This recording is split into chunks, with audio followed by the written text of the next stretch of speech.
Hi friends, welcome to Amigos IAS. మొదటిసారి మన YouTube ఛానల్ని చూస్తున్న ప్రతి ఒక్క అభ్యర్థి ఇప్పుడే మన ఛానల్కి సబ్స్క్రైబ్ చేసుకోండి. వీడియో కనుక నచ్చితే చివరి వరకు చూసి లైక్ చేయండి. మీ ఫ్రెండ్స్ అందరికీ వీడియో లింక్ని షేర్ చేయండి. ఈ వీడియోలో ఒక ఇంపార్టెంట్ టాపిక్ని డిస్కస్ చేయబోతున్నాం. లోక్పాల్కి సంబంధించి టాపిక్ని డిస్కస్ చేసినప్పుడు మధ్యలో ఒకటి లేదా రెండు ప్రశ్నలు అడుగుతాను. ఆ ప్రశ్నలకి సమాధానాలను ఈ వీడియో కింద కామెంట్ బాక్స్లో కామెంట్ రూపంలో తెలియజేయండి. ఇక్కడ అబ్జర్వ్ చేస్తే మనం రీసెంట్గా అబ్జర్వ్ చేస్తే ఫిబ్రవరి మంత్లో సుప్రీంకోర్టు లోక్పాల్ జారీ చేసిన ఉత్తర్వుల పైన స్టే విధించింది, నిలుపుదల చేసింది. అసలు ఆ ఉత్తర్వుల యొక్క ఉద్దేశం ఏంటి? అదే ఇప్పుడు మనం డిస్కస్ చేయబోయే టాపిక్ లేదా కంటెక్స్ట్. రీసెంట్గా ఏం జరిగిందంటే జనవరి 27వ తేదీన జనవరి 27, 2025 ఆ రోజున లోక్పాల్ గారు భారతదేశంలో ఒక హైకోర్టు సిట్టింగ్ జడ్జికి ఉత్తర్వులను పంపించారు. అందులో భాగంగా ఏం పేర్కొన్నారంటే హైకోర్టు న్యాయమూర్తులను లేదా ఇతర న్యాయమూర్తులను విచారించే అధికారము, అంటే వాళ్ళపైన ఏవైతే ఫిర్యాదులు వస్తాయో ఆ ఫిర్యాదులను విచారించే అధికారము లోక్పాల్కి ఉంటుంది అని చెబుతూ ఉత్తర్వులను జారీ చేశారు. ఆ ఉత్తర్వులు ఏవైతే ఉంటే వాటిని సుమోటోగా స్వీకరిస్తూ సుప్రీంకోర్టు రీసెంట్గా ఆ ఉత్తర్వుల పైన స్టే జారీ చేయడం జరిగింది, నిలుపుదల చేసింది. ఇది చాలా డిస్టర్బింగ్గా ఉంది. లోక్పాల్ ఇలాంటి ఉత్తర్వులను జారీ చేయడము న్యాయ వ్యవస్థ విషయంలో చాలా డిస్టర్బ్గా ఉంది. న్యాయ వ్యవస్థకి సంబంధించి ఇండిపెండెన్సీ కానివ్వండి, స్వతంత్రత, ఇంపార్షియాలిటీ ఏదైతే ఉంటుందో ఆ విషయంలో అడ్డుగోడగా ఉంది. సో చాలా డిస్టర్బింగ్గా ఉందని చెప్పేసి సుప్రీంకోర్టు కూడా వ్యాఖ్యానించడం జరిగింది, సుమోటోగా స్వీకరిస్తూ. ఈ కంటెక్స్ట్లో ఇప్పుడు మనం లోక్పాల్కి సంబంధించి డిస్కస్ చేద్దాము. యాక్చువల్గా జరిగింది ఏంటంటే ఒక ప్రైవేట్ కంపెనీ కేసు విషయంలో ఇదంతా ఇష్యూ ఇప్పుడు వెలుగులోకి వచ్చింది. ప్రైవేట్ కంపెనీ కేసు విషయంలో ఒక హైకోర్టు సిట్టింగ్ జడ్జిని మరియు ఒక జిల్లా అదనపు జడ్జిని మరియు ఇతర న్యాయమూర్తిని ప్రభావితం చేస్తున్నారని చెప్పేసి ఒక ఫిర్యాదుదారు లోక్పాల్కి కంప్లైంట్ చేయడం జరిగింది. లోక్పాల్కి కంప్లైంట్ చేశారు. ఈ ఫిర్యాదును స్వీకరించిన లోక్పాల్ దానిపైన ఆ విచారించే సందర్భంలో ఏం చేశారంటే ఉత్తర్వులను జారీ చేశారు.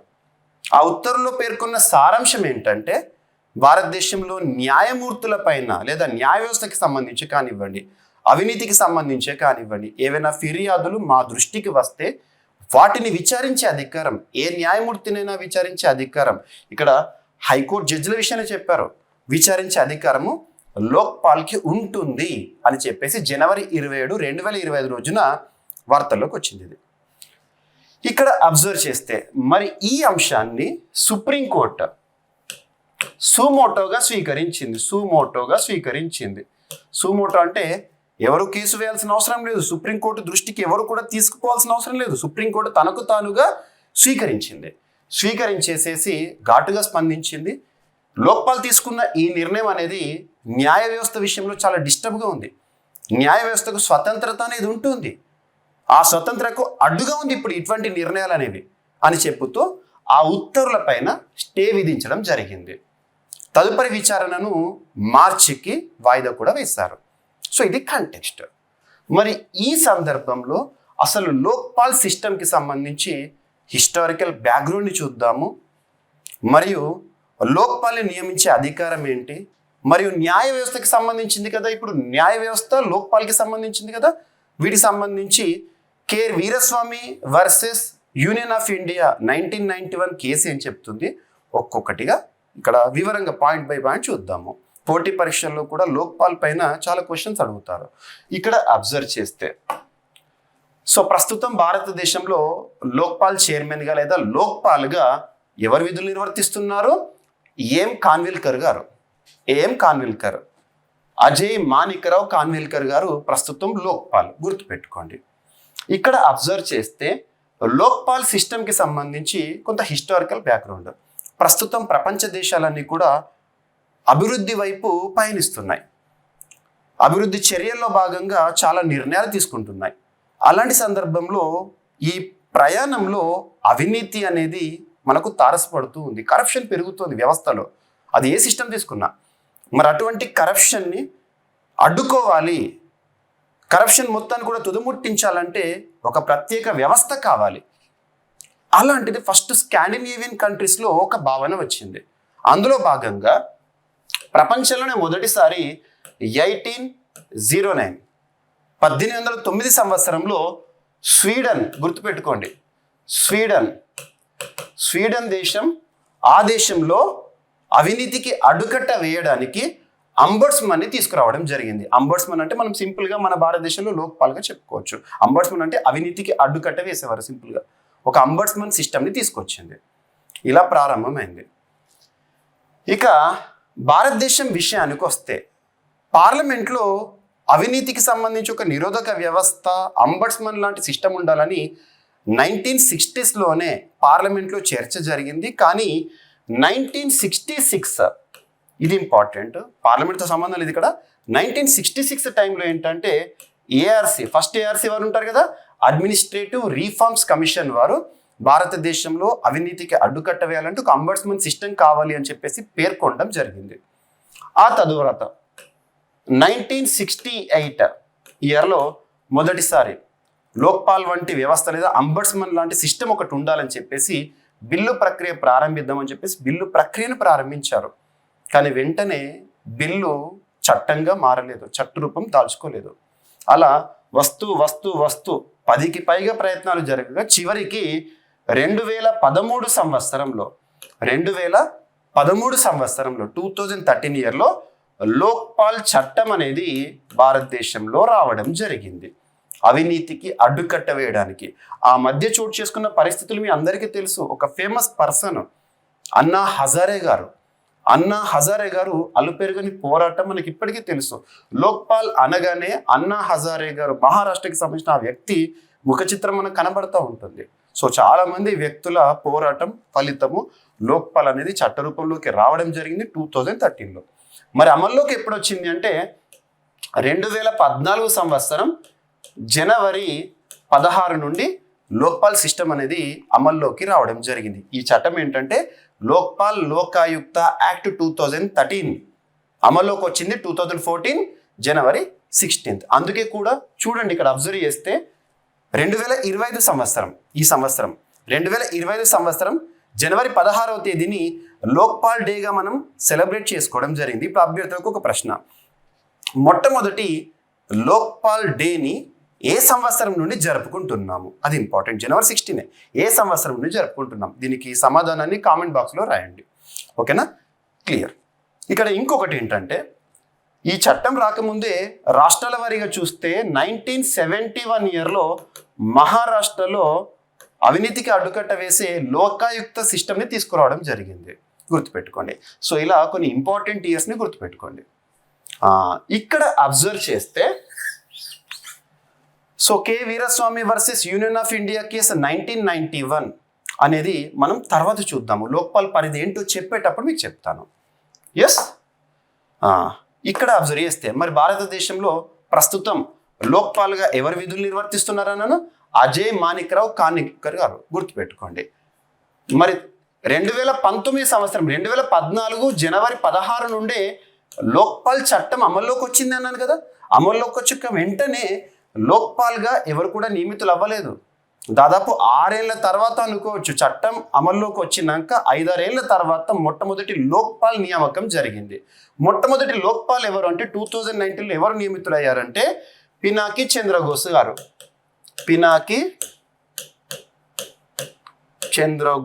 గుర్తుంచుకోండి, పినాకి చంద్రఘోష్ గారు. మరి ప్రస్తుతం ఏఎం కాన్విల్కర్ గారు. ఓకేనా, ఇక్కడ లోక్పాల్ సిస్టమ్కి సంబంధించి మరియు లోక్పాల్ పరిధి ఏంటో చూద్దాము. సో లోక్పాల్ నిర్మాణం, ఈ లోక్పాల్ సిస్టమ్ ఎలా ఉంటుంది అంటే 1+8 బాడీగా పనిచేస్తుంది.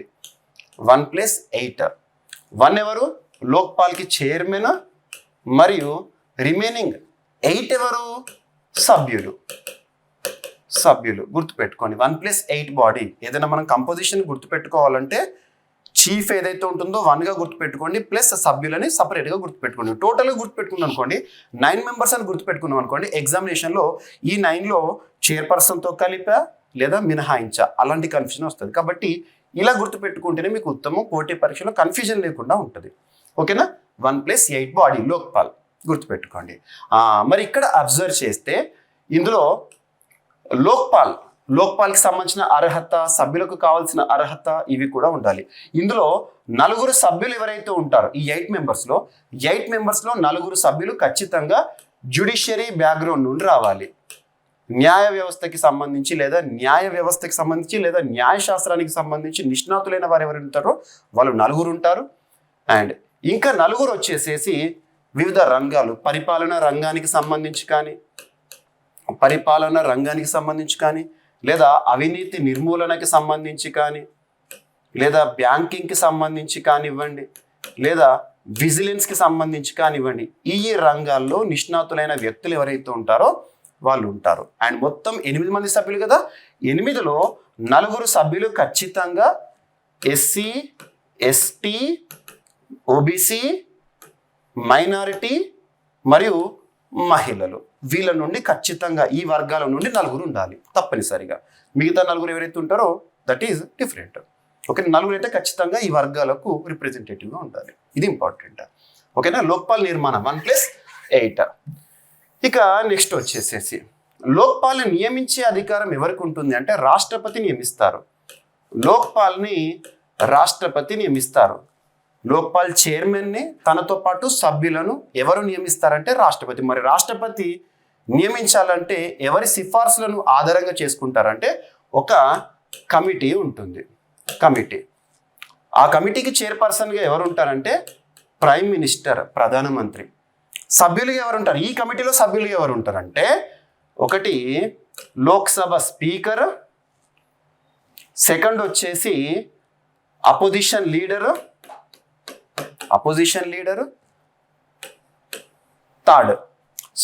థర్డ్ వచ్చేసేసి సుప్రీంకోర్టు సిజేఐ లేదా సిజేఐ, లేదంటే సిజేఐ చే నియమించబడే ఒక వ్యక్తి న్యాయ రంగానికి సంబంధించి, న్యాయ వ్యవస్థకి సంబంధించి.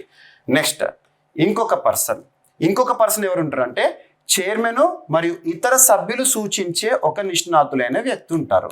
ఇది ఒక కమిటీ, గుర్తుపెట్టుకోండి. ఈ కమిటీ దేనికోసం పనిచేస్తుంది? లోక్పాల్ చైర్మన్గా ఎవరు ఉండాలి మరియు సభ్యులుగా ఎవరు ఉండాలని చెప్పేసి వీళ్ళు ఒక చార్ట్ ప్రిపేర్ చేస్తారు, సభ్యుల పేర్లతో కూడింది. ఆ సభ్యుల పేర్లతో ఉండే ఈ చార్ట్ ఏదైతే ఉంటుందో రాష్ట్రపతికి పంపిస్తే రాష్ట్రపతి ఆమోద ముద్ర వేస్తారు. ఫైనల్గా నియమించేది రాష్ట్రపతి గారు, గుర్తుపెట్టుకోండి. ఇది లోక్పాల్కి సంబంధించిన నియామకం, గుర్తుపెట్టుకోండి. ఓకేనా? కమిటీ. నెక్స్ట్ వచ్చేసేసి అర్హత ఏంటి? మరి 1+8 బాడీ అన్నాను కదా, అందులో చైర్మన్కు ఉండాల్సిన అర్హత ఏంటంటే సుప్రీంకోర్టు ప్రధాన న్యాయమూర్తికి కావాల్సిన అర్హత లేదు. సుప్రీంకోర్టు ప్రధాన న్యాయమూర్తిగా పనిచేసిన వ్యక్తి అయినా లేదా సుప్రీంకోర్టులో న్యాయమూర్తిగా పనిచేసిన వ్యక్తి అయినా అయి ఉండాలి, గుర్తుపెట్టుకోండి. సుప్రీంకోర్టు ప్రధాన న్యాయమూర్తిగా కానీ సుప్రీంకోర్టులో ఒక న్యాయమూర్తిగా కానీ పనిచేసిన వ్యక్తి అయి ఉండాలి. ఇది చైర్మన్కి సంబంధించి. మరి మిగతా 8 మెంబర్స్ ఉంటారు కదా, ఆ 8లో 4 మెంబర్స్ అయితే ఖచ్చితంగా జ్యుడిషియరీ బ్యాక్గ్రౌండ్లో రావాలి. ఆ జ్యుడిషియరీ బ్యాక్గ్రౌండ్ అంటే సుప్రీంకోర్టులో న్యాయమూర్తిగా పనిచేసిన వాడే ఉండాలి లేదా ఏదైనా హైకోర్టులో న్యాయమూర్తిగా పనిచేసిన అనుభవం ఉండాలి, సుదీర్ఘ అనుభవం. నెక్స్ట్ ఇంకా 4 ఉంటారు కదా, ఆ 4కి కావాల్సిన అర్హత ఏంటంటే చెప్పాను కదా ఇందాక, పరిపాలన రంగానికి సంబంధించి లేదా అవినీతి నిర్మూలనకి సంబంధించి కానీ లేదా విజిలెన్స్ రంగానికి సంబంధించి కానీ లేదా బ్యాంకింగ్ రంగంలో కానీ దాదాపు కనీసం 25 సంవత్సరాల విశేష అనుభవం ఉన్న వ్యక్తులు అయి ఉండాలి, గుర్తుపెట్టుకోండి. ఇది వాళ్ళకు కావాల్సిన అర్హత. నెక్స్ట్ లోక్పాల్ చైర్పర్సన్ మరియు ఇతర సభ్యుల యొక్క పదవీ కాలం అనేది ఎంత ఉంటుంది, గుర్తుపెట్టుకోండి. ఇంపార్టెంట్. 5 సంవత్సరాలు లేదా 70 సంవత్సరాలు. 5 సంవత్సరాల పదవీ కాలము లేదా వయస్సు రీత్యా అయితే 70 సంవత్సరాలు మించకూడదు. ఏది ముందైతే అది, గుర్తుపెట్టుకోండి. ఇంకొకటి చైర్మన్ +8 మెంబర్స్ అన్న కదా, మరి సభ్యులుగా ఉండేవారిని చైర్మన్గా నియమించవచ్చా అంటే నియమించవచ్చు. కానీ ఇక్కడ కౌంట్ ఎలా చేస్తారంటే ఉదాహరణకు సభ్యుడిగా తను 2 సంవత్సరాల పదవీ కాలాన్ని పూర్తి చేసుకున్నాడు, మరి చైర్మన్గా 3 సంవత్సరాలు మాత్రమే ఉంటాడు. అంటే మొత్తంగా టోటల్గా చూస్తే ఆ టెన్యూర్ వచ్చేసి 5 ఇయర్స్కి మించొద్దు. ఒక్కసారి లోక్పాల్ సిస్టంలో పనిచేసిన వారు మళ్ళీ తిరిగి నియామకం చేయబడడానికి అర్హత ఉండదు. ఒకేసారి గుర్తుపెట్టుకోండి. ఓకేనా, ఇది ఇంపార్టెంట్. 5 సంవత్సరాలే కావచ్చు లేదా 70 సంవత్సరాల వయస్సు. నెక్స్ట్, మరి తొలగించడం అనేది ఎవరు చేస్తారు? తొలగించే అధికారం రాష్ట్రపతికి ఉంటుంది. సో రాష్ట్రపతికి అసమర్థత ఇలాంటి కారణాల వల్ల రాష్ట్రపతి తొలగించవచ్చు. రాష్ట్రపతి చే తొలగించబడతారు. సభ్యులైనా కానివ్వండి లేదా చైర్మన్ కానివ్వండి. మరి లోక్పాల్ చైర్మనే కానివ్వండి సభ్యులే కానివ్వండి తను రాజీనామా చేయాలనుకుంటే ఎవరికి సమర్పిస్తారు రాజీనామా పత్రాన్ని? అంటే సీఎం రాష్ట్రపతికి సమర్పిస్తారు. మరి లోక్పాల్ చైర్మన్ సభ్యులు వారికి సంబంధించిన రిపోర్ట్స్ ఉంటాయి కదా, నివేదికలు ఎవరికి సమర్పిస్తారంటే రాష్ట్రపతికి సమర్పిస్తారు. ఇక జీతభత్యాలు సాలరీస్ అండ్ అలవెన్సెస్ ఉంటాయి కదా, సాలరీస్ అండ్ అలవెన్సెస్ విషయానికి వస్తే ఎంత ఉంటుంది అంటే చైర్మన్, లోక్పాల్ చైర్మన్ ఉదాహరణకు ఎం కాన్విల్కర్ గారు ఉన్నారు. తనకి శాలరీ అనేది సుప్రీంకోర్టు ప్రధాన న్యాయమూర్తి ఏదైతే ఎంత పొందుతాడో అంత. సింపుల్గా చెప్పాలంటే 2,80,000 శాలరీ ప్రజెంట్. మరి సభ్యులు ఉంటారు కదా 8 మంది, వాళ్ళకు 2,50,000. అంటే ఇతర న్యాయమూర్తులు ఉంటారు సుప్రీంకోర్టులో, వాళ్ళు పొందే జీతభత్యాలను పొందుతారు. గుర్తుపెట్టుకోండి. ఓకేనా. నెక్స్ట్ వచ్చేసేసి లోక్పాల్ పరిధి. మరి లోక్పాల్ సిస్టమ్ అనేది అధికారాలు కలిగి ఉంటుంది. ప్రివెన్షన్ ఆఫ్ కరప్షన్ యాక్ట్ 1988 అవినీతి నిర్మూలన చట్టం ఉంటుంది మనకు. 1988 ఏసీబీ ఇటువంటి పనిచేస్తున్నాయి కదా. అందులో ఏవైతే ఉంటాయో మ్యాక్సిమం పనిష్మెంట్ అనేది ఆ చట్టం ద్వారా లోక్పాల్ విధించవచ్చు. ఇక్కడ అబ్జర్వ్ చేస్తే ఎవరిపైన అవినీతికి సంబంధించి వచ్చే ఫిర్యాదులను లోక్పాల్ విచారించవచ్చు అంటే ఫస్ట్ ప్రైమ్ మినిస్టర్ ప్రధానమంత్రి, మరియు సెకండ్ కౌన్సిల్ ఆఫ్ మినిస్టర్స్ ఇతర మంత్రులు కానివ్వండి. నెక్స్ట్ వచ్చేసేసి సెంట్రల్ గవర్నమెంట్లో పనిచేసే ఎంప్లాయీస్ ఉంటారు కదా, గ్రేడ్ ABC ఎంప్లాయీస్ ఉంటారు కేటగిరీ వైజ్గా, వాళ్ళు కానివ్వండి. నెక్స్ట్ వచ్చేసేసి కార్పొరేషన్ ఎంప్లాయీస్ కానివ్వండి, లేదా ఇంకొకటి వచ్చేసేసి ప్రభుత్వ రంగ సంస్థల్లో పనిచేసే ఎంప్లాయీసే కానివ్వండి, వాళ్ళ విషయంలో వచ్చే ఫిర్యాదులను కూడా స్వీకరించవచ్చు. నెక్స్ట్ వచ్చేసేసి ఏదైతే ఒక స్వచ్ఛంద సంస్థ ఉంటుందో NGO ఉంటుందో ఫారెన్ కంట్రిబ్యూషన్స్ రెగ్యులేషన్ యాక్ట్ ఆధారంగా ఒక పరిమితి అనేది ఉంటుంది. 10 లక్షల కంటే ఎక్కువగా ఆదాయము లేదా 10 లక్షల కంటే ఎక్కువగా నిధులను పొందుతున్న సంస్థ ఏదైతే ఉంటుందో వాటిపైన కూడా విచారించే అధికారము లోక్పాల్కు ఉంటుంది. గుర్తుపెట్టుకోండి. ఇవన్నీ కూడా లోక్పాల్ పరిధిలోకి వచ్చేవి. అండ్ ఇక్కడ మరి ప్రైమ్ మినిస్టర్ పైన అధికారం అన్నాను, లేదా కేంద్ర ప్రభుత్వం పైన అధికారం అన్నాను. ఎలాంటి విషయంలో విచారించవచ్చు అంటే అన్ని విషయాలు విచారించవచ్చు. అవినీతికి సంబంధించి ఏ ఫిర్యాదునైనా కూడా లోక్పాల్ స్వీకరిస్తుంది. కానీ ఇంటర్నేషనల్ రిలేషన్స్ అంతర్జాతీయ వ్యవహారాల విషయంలో, అంతర్జాతీయ సంబంధాల విషయంలో కానివ్వండి, లేదా రక్షణ రంగానికి సంబంధించి జరిగే ఒప్పందాలు లేదా రక్షణ రంగానికి సంబంధించే కానివ్వండి, కొన్ని లిమిటేషన్స్ ఉంటాయి. వాటిపైన వచ్చే ఫిర్యాదులు అవినీతి ఫిర్యాదులైనా సరే లోక్పాల్కి పరిధి లేదు. మరి ఇప్పుడు ఈరోజు కాంటెంపరీగా మనం అబ్జర్వ్ చేస్తే కంటెక్స్ట్ ఏమని చెప్పాను, న్యాయమూర్తులను విచారించే అధికారం లోక్పాల్కు ఉందా? అదే కదా టాపిక్. ఉందా అంటే ఇక్కడ ఒక కేసుని మనం లింక్ చేసుకుందాం. కేసు ఏంటంటే K Veeraswamy versus Union of India 1991. ఏదైనా ఒక కేసు గురించి మనం చదివేటప్పుడు కన్సర్న్ ఇయర్ అనేది ఇంపార్టెంట్. ఈ కేసులో సుప్రీంకోర్టు చెప్పిన తీర్పు ఏంటంటే న్యాయ వ్యవస్థకి సంబంధించి ఏ న్యాయమూర్తులైనా సరే, ఏ న్యాయమూర్తులపైనైనా ఏదైనా ఫిర్యాదు వచ్చినప్పుడు, ఎవరైనా విచారించే అవకాశం ఉన్నప్పుడు విచారించే ముందు తప్పనిసరిగా సుప్రీంకోర్టు ప్రధాన న్యాయమూర్తి యొక్క అనుమతి తీసుకొనే ప్రొసీడ్ అవ్వాలి అని చెప్పేసి ఉంటుంది. మరి ఇప్పుడు లోక్పాల్ పరిధిలోకి న్యాయమూర్తులు వస్తారా అంటే చట్టం పరిధిలో లేరు వాళ్ళు. ఆ లోక్పాల్ అధికార పరిధిలో వాళ్ళు లేరు. ఈ విషయాన్ని ఎవరో చెప్పలేదు.